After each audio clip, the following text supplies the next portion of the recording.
Hey everyone, this is Sarah, your appointment setter for today's video. Someone asked me on my messenger, nag-PM siya sa akin. Ang tanong niya sa akin, paano po kung nakapag-appoint na ako, nakapagbayad na rin ako, pero walang confirmation from DFA? What am I gonna do? Alright, wala po kayong gagawin, mga mare. Just wait for it. Kahit na, nung kasi, based on my experience, kahit na hanggang 3 araw yan.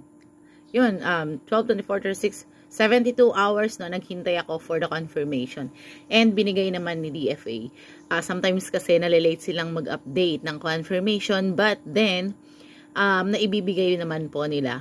Wala pa naman po akong experience.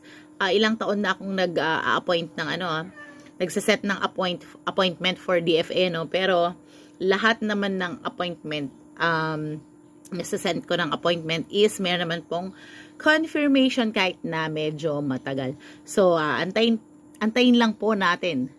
Tiyagaan nyo lang, But in case na talagang wala namang binigay si DFA, ang gawin nyo lang po is, nang tawag dito?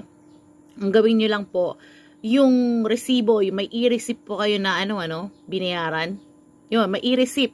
Screenshot nyo, i-attach nyo po dun sa may reference number. Yun, dapat magtugma. Okay? Magtugma yung reference number at saka sa binayaran po ninyo and bring with you your basic requirements. Yun. Etong information na to mga Mars is talagang tinanong ko sa DFA, sa guard ng DFA kasi alam naman po nila yung sinasabi nila doon. So I hope na makatulong ang video na to and see you on my next video. Bye!